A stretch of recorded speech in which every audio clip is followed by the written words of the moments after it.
Right now, Victoria Police says car theft in that state alone jumped 48% between March 2024 and March 2025, and estimates that as many as 30 utes and 4 WDs a night are being driven straight off driveways using cloned keys, without an alarm ever going off and without a single window being touched. Across the state, more than 33,000 vehicles were stolen in the 12 months to September 2025, and police say key cloning now accounts for more than a quarter of all of it. At the same time, one of the country's best-selling utes has been targeted by an organized syndicate shipping them straight out of the country before the owner has even noticed the driveway is empty. For a tradie, this is not an abstract statistic, it is the ute your tools live in, the vehicle that earns your income, and the thing standing between a normal Monday and a week of hired vans while an insurer decides whether your claim is even valid. Multiply one bad renewal letter across the hundreds of thousands of utes registered in this country, and you start to see why this problem is bigger than any single owner's bad luck, and why it deserves more than a 5-minute explainer buried in the fine print of a policy document nobody actually reads before signing. This is not a story about careless owners parking on a bad street, and it is not a story about any one dodgy insurer trying to squeeze you for extra cash. It is about entire models climbing theft tables state by state, entire generations quietly losing insurer confidence, and premiums moving in ways almost nobody at the big end of town has bothered to properly explain to the people actually paying them. 9 utes, and one industry-wide problem sitting underneath every single one of them. Is yours one of them? Before the list, you need to understand why an insurer actually walks away from a vehicle, or quietly starts charging you more just to keep covering it the same way they did last year. It is never about the badge on the front, and it is rarely about you personally as a driver. It is about 3 things breaking the sums at once, and every ute on this list is broken by at least one of them, sometimes without the owner ever finding out until renewal lands in the inbox, and sometimes without the manufacturer saying a word about it publicly. 3 reasons insurers say no. The first reason is theft. Utes are heavy, valuable, easy to resell for parts, and increasingly easy to steal using cloned key signals rather than brute force or a smashed window. A relay device or a cloning tool can capture your key signal from meters away, sometimes right through the wall of your house while you are asleep, and use it to unlock and start the vehicle in under a minute without triggering a single alarm. Once a model climbs a state theft table, insurers do not price your individual vehicle based on how carefully you personally lock it up each night. They price the whole pool of owners together, model by model, which means a law-abiding trader parked quietly in the suburbs ends up subsidizing a syndicate operating 3 postcodes away who he has never met and never will, purely because they happen to drive the same badge. The second reason is non-disclosure.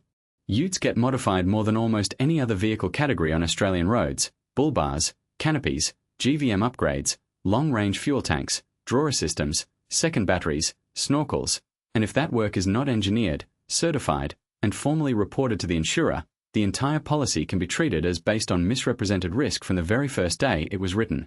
That holds true even when the eventual claim has nothing to do with the modification itself, because the insurer's legal argument is simply that they never had an accurate picture of what they agreed to cover in the first place, and a court will generally side with them on that narrow technical point regardless of how sympathetic the circumstances are.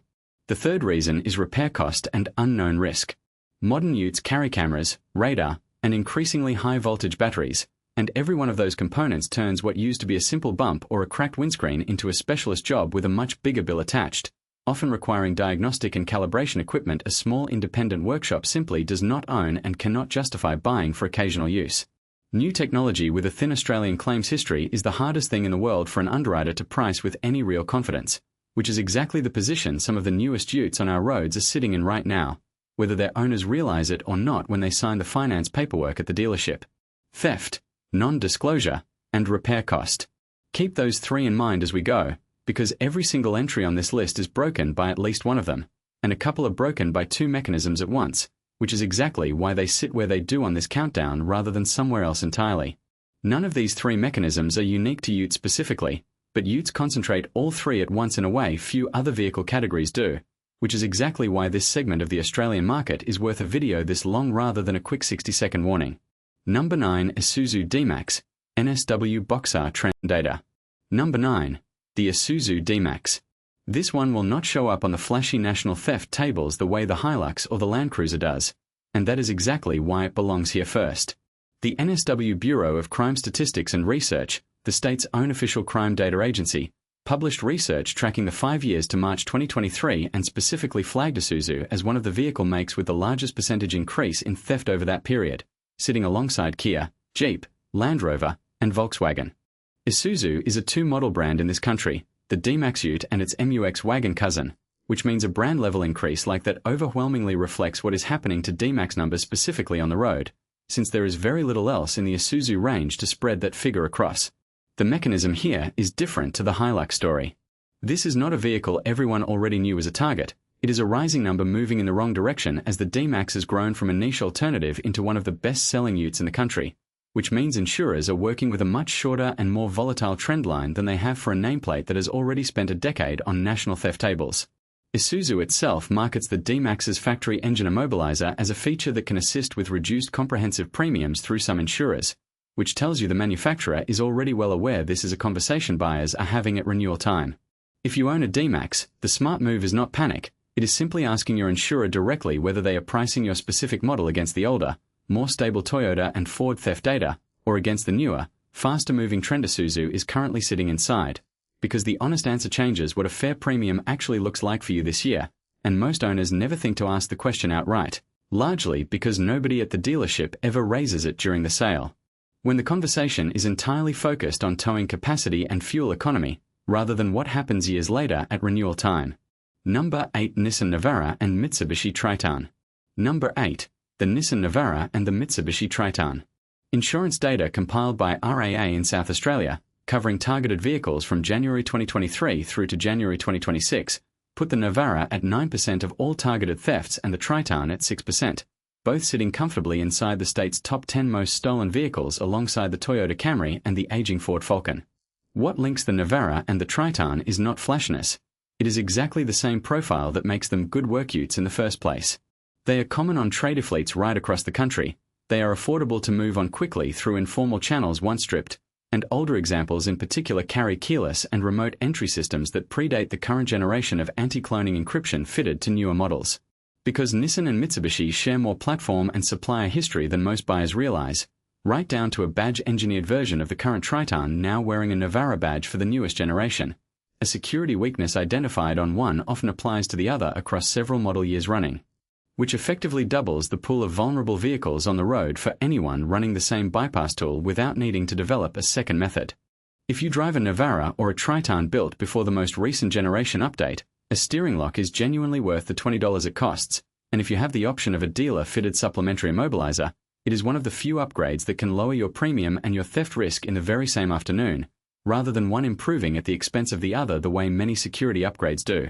Number 7. Ford Ranger PX, 2011 to 2015. Number 7. The early Ford Ranger PX. This generation earned its reputation the hard way, ranking among the most stolen vehicles in the country during its peak years, with reported figures at one stage putting it around 10% of national vehicle thefts, third only to the Hilux and the Commodore. The PX Ranger's problem is age rather than popularity, and it is worth being precise about that distinction because it changes what actually fixes it.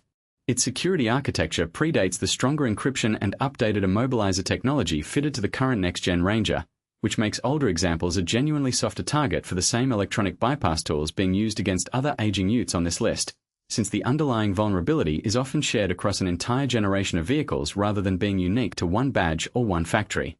Queensland in particular has recorded some of the highest theft volumes in the country in recent years, and older Rangers regularly appear in that state's recovery and theft reporting alongside the Hilux and Land Cruiser, often turning up stripped for parts within days rather than being recovered whole and drivable, which tells you these are professional operations rather than opportunistic joyriders. If you own a pre-2016 PX Ranger, the fix does not need to be expensive. A visible steering lock and a secure overnight parking habit remove you from the easy target category almost immediately, because thieves working quickly on a street at night will generally move on to the next unprotected vehicle rather than spend extra minutes defeating a lock in full view of neighbors and security cameras, and telling your insurer you have added aftermarket security can sometimes shave a genuine amount off your premium, not just make you feel a bit safer about where you park it overnight.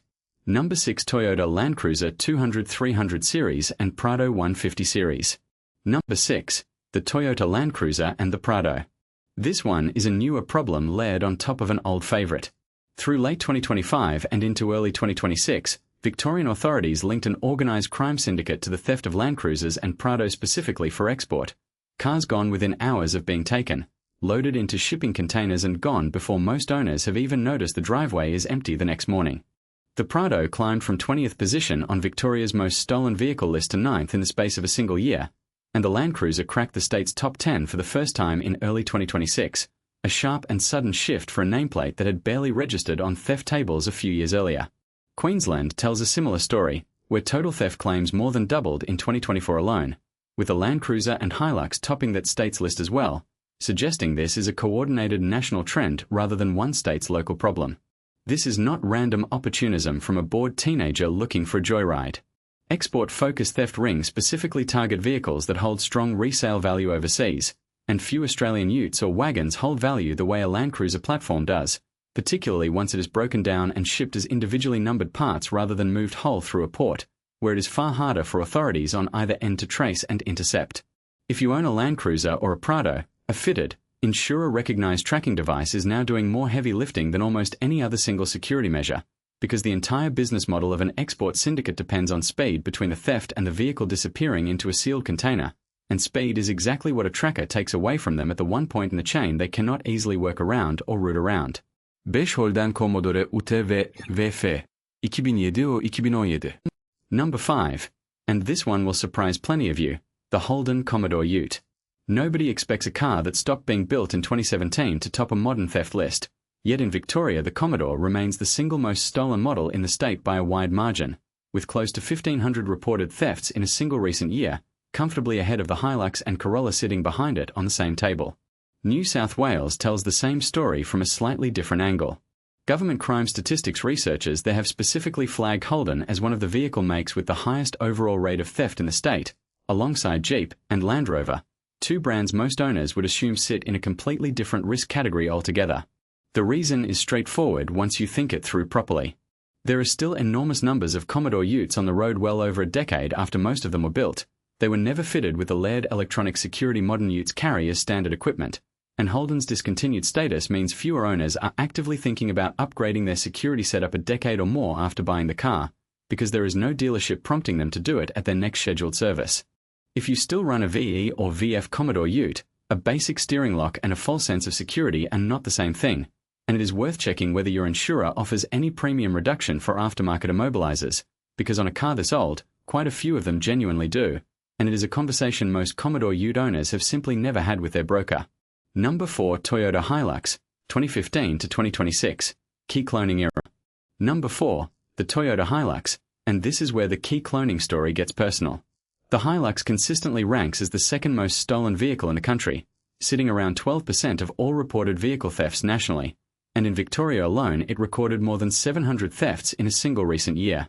Toyota itself has publicly acknowledged the scale of the problem, telling Automotive Press it currently has no update on how it plans to combat the ongoing wave of Hilux and Land Cruiser thefts, an unusually blunt admission from a manufacturer that normally deflects these questions with vague corporate reassurance about ongoing investment. Police investigations into organised theft rings, including arrests linked to a Sunbury-based syndicate accused of stealing more than 20 vehicles, have specifically named the Hilux as one of the models being targeted using cloned key technology, alongside the Ranger and a customised Holden Caprice picked up in the same operation. Separate reporting on the broader Toyota theft surge describes vehicles being taken in under 2 minutes, often without any forced entry at all, using electronic tools that intercept the car systems and disable the immobilizer directly rather than smashing a window and setting off every alarm on the street within seconds. The Hilux is not being stolen because it is unreliable, quite the opposite in fact. It is being stolen precisely because it does everything a tradie needs it to do for a decade or more without complaint. It is being stolen because it is everywhere. It holds its value better than almost anything else on the Australian used market, and its enormous nationwide parts network makes stripped components easy to move quietly through channels that look entirely legitimate on the surface to anyone not looking closely. If you own a Hilux, particularly a pre-2020 model, ask your dealer or a qualified auto electrician whether a supplementary immobilizer upgrade is available, because the standard factory system on older builds is exactly what these cloning devices were designed from the ground up to defeat, and manufacturers are only slowly catching up to the problem they created. If your Ute is one of the 6 I have already covered, drop the number in the comments below. I read every single one, and I genuinely want to see how many of us are sitting in one of these exact positions right now without ever having thought about it before this video. And if you have not subscribed yet, do it before the next 3, because this is where we move away from theft completely and into something almost no UTE owner is thinking about: the risk sitting quietly in their own garage rather than out on the street where they can at least see it coming. Number 3, GVM upgraded and modified dual cabs, all brands. Number 3 is not one model, it is a category, and it covers Hilux, Ranger, D-Max, Triton, Navara, BT50, every dual cab wearing a bull bar, a canopy, a GVM upgrade, or a second battery, regardless of what badge happens to be sitting on the grille. This is the single most common insurance trap in the entire Australian ute market, and it has nothing to do with theft at all. A GVM upgrade alone can cost anywhere from a few $1,000s to well into 5 figures once suspension, brakes, and certification are all accounted for properly.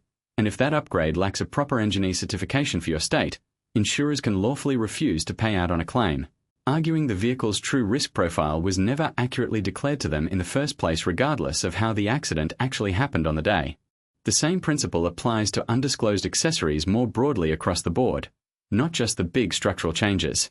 Failing to tell your insurer about a bull bar, a tray, a canopy, or a suspension lift gives that insurer legal grounds to reduce or reject a claim entirely, even when the accident had absolutely nothing to do with the modification itself, because from a legal standpoint they were never insuring the vehicle you actually own and drive every day, they were technically insuring a different, lighter, less valuable one that only ever existed on a piece of paper filed years earlier.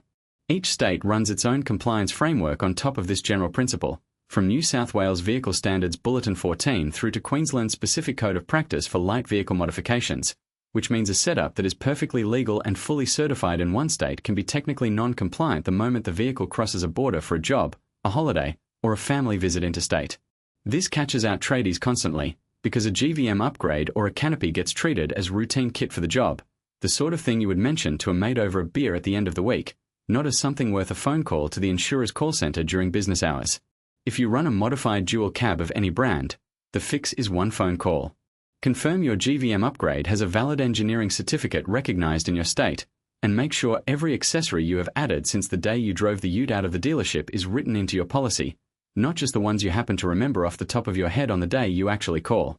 Number 2, BYD Shark 6 and GWM Canon Alpha PHEV, 2025 to 2026. Number 2, the new wave of Chinese-built plug-in hybrid utes, led by the BYD Shark 6 and joined by the GWM Canon Alpha. This is a different kind of insurance problem entirely, and it comes down to raw sales speed outrunning claims data rather than anything actually wrong with the vehicles themselves. BYD passed its 100,000th Australian sale in April 2026, a Shark 6, and the model has genuinely outsold the Hilux among private buyers in some individual months, a genuinely remarkable result for a nameplate that did not exist in this country 3 years earlier. But industry research shows the spread between the cheapest and most expensive quote for a Shark 6 sat at $885, a noticeably wider gap than an established model like the RAV4 Hybrid, where the spread was closer to $1,400 in the other direction, reflecting how differently insurers are pricing something they simply do not have years of Australian crash and claims history to draw on yet. One major comparison site's own figures put the median first-year comprehensive premium for a new Shark 6 at just over $2,100. Underneath that premium sits the battery question, quietly shaping every quote you receive whether you ask about it or not. BYD backs the Shark 6 with a 6-year, 150,000-kilometre vehicle warranty and an 8-year, 160,000-kilometre battery warranty, which covers the overwhelming majority of realistic ownership scenarios. But industry sources still put an out-of-warranty battery replacement for a BYD model in Australia somewhere between $8,000 and $15,000 depending on the specific pack, and that figure sits quietly in the back of every underwriter's mind, even on a vehicle genuinely unlikely to ever need one during normal ownership. None of this means the Shark 6 or Canon Alpha are bad utes. Both have performed strongly in independent local testing so far, and both are backed by real, meaningful manufacturer warranties. It means you are an early adopter in insurance terms every bit as much as you are in technology terms, and underwriters price uncertainty every bit as aggressively as they price actual measured risk, sometimes more so. If you are buying one of these new generation PHEV utes, get a real quote from at least 3 insurers before you sign anything at all, because on these specific models the difference between the best and worst offer on the table can already run into several $100s a year, and that gap is only going to close once more genuine Australian claims data exists to price confidently against over time. Number 1. ADAS-equipped UTES and the windscreen problem, 2018 to 2026. Number 1. And this is the one affecting almost every modern ute on Australian roads, whether you have realised it yet or not. ADAS-equipped dual cabs and the true cost of a cracked windscreen. On a Hilux without driver assistance cameras, a windscreen replacement runs somewhere between $300 and $500, a job most owners barely think twice about and often forget to even mention at renewal time. Fit the same crack to a 2016 or later Hilux carrying lane departure warning or automatic emergency braking, and that same repair jumps to somewhere between $700 and $1,200 once the mandatory camera recalibration is included, with that calibration step alone adding another $150 to $600 on top, depending on whether the vehicle needs a static base setup, a road-based dynamic test, or both performed in sequence by a technician with the right equipment and the right training. Multiply that kind of cost increase across every panel, sensor, and camera fitted to a modern ute, and you start to see exactly where Australia's broader premium trend is actually coming from, rather than simply assuming it is insurer greed at every renewal. Canstar's 2026 research puts the average comprehensive car insurance premium in this country at around $2,460 a year, up 42% between 2019 and 2024 alone, with a further 8% rise stacked on top in the year to mid-2025. It gets worse before it gets any better. The corporate regulator ASIC reviewed renewal documentation from Australia's largest insurers in 2026, including NRMA, AAMI, Suncorp, Allianz, and RACV, and found that not one of them gave customers a clear, specific explanation of why their premium had actually moved at renewal time, leaving owners to simply assume the worst about their own driving record. Separately, ASIC has taken one of Queensland's largest insurers to court, alleging it sent out close to 500,000 renewal documents over 5 years containing misleading premium comparison information. Your ute is not more dangerous than it was 5 years ago. It is more expensive to fix, more expensive to insure, and the industry has not been particularly good at explaining why in plain language on the actual renewal notice that lands in your inbox each year. If you drive anything built from around 2018 onward with a camera behind the windscreen, ask your insurer in writing whether ADAS calibration is included automatically in a glass claim, because on some policies it is treated as a separate line item you only discover after the crack has already happened and the invoice lands on your desk a week later. Number 0. The other side of the story. Before the wrap-up, it would be easy to make this sound like insurers are simply squeezing ute owners for profit at every single opportunity, and that would not be an honest way to close this video out. Victoria's theft growth rate has actually been easing, from a 48% annual rise recorded to March 2025 down to 27.4% in the year to September 2025. Still a genuinely high number by any reasonable measure, but moving in the right direction, and that eventually flows through to how confidently insurers price these vehicles going forward rather than pricing them purely on last year's worst headline. Rising repair costs are not insurers inventing figures either. They reflect real increases in parts, technician wages, and the sheer technical complexity now sitting behind a modern windscreen or sensor array that simply did not exist on a work ute a decade ago. Even ASIC's criticism was fundamentally about poor communication and unclear renewal paperwork, not hard proof of deliberate bad faith across the entire industry. The honest read is that Australian ute owners are living through a genuine transition period, older security technology meeting increasingly organised and well-resourced theft rings on one side, and newer vehicle technology meeting genuinely thin local claims data on the other. Neither side of that is any one person's fault specifically, and neither problem is going away particularly quickly on its own. It is simply where the market sits right now, caught in the middle of that transition, and understanding it properly is the closest thing to real protection you actually have, cheaper than any single accessory on this entire list and available to every owner regardless of budget, whether they drive a brand new Shark 6 or a Commodore ute older than some of their apprentices. So here is what genuinely protects you, whatever is sitting in your driveway right now. First, get a real quote for your exact model, trim, and postcode before you buy, not after you have already signed, because assuming your mate's premium applies to you is the most common and most expensive mistake on this entire list. Second, if you have a GVM upgrade or major accessories fitted, confirm the engineering certification is valid for your state and put every single modification in writing with your insurer, not just the big obvious ones like the bull bar everyone can see from the street. Third, if you are driving one of the high theft models covered today, a visible steering lock and, where it makes sense, an aftermarket immobilizer or tracker genuinely change your risk profile, and a number of insurers will actually price that in for you rather than simply pocketing the improvement themselves without passing anything back. Fourth, ask specifically whether ADAS calibration and, if relevant, battery components are covered as standard under your policy, before you need that exact answer at claim time rather than after, when it is far too late to negotiate anything at all. And fifth, if you are buying a new generation PHEV or EV ute, get quotes from at least 3 separate insurers, because on these models the spread between the best and worst offer available is currently wider than almost anywhere else in the Australian market, and that gap is real money sitting on the table every single year, whether you are buying new or picking one up secondhand from someone who never asked the same question. 9 utes, 3 reasons, and one theme running underneath every single one of them. Your premium has very little to do with how carefully you actually drive, and a lot to do with what every other owner of your exact model has been going through this year without you ever hearing a word about it. None of these 5 steps cost real money, and none of them require you to switch insurers immediately or tear up a policy you are otherwise happy with. They simply put you back in control of information the insurer already assumes you understand but rarely explains in plain language. Tell me in the comments which ute you are running and whether any of this matched your own renewal experience. I read every single one, and if this was useful, send it to the mate on your job site who just fitted a canopy and still hasn't called his insurer about it.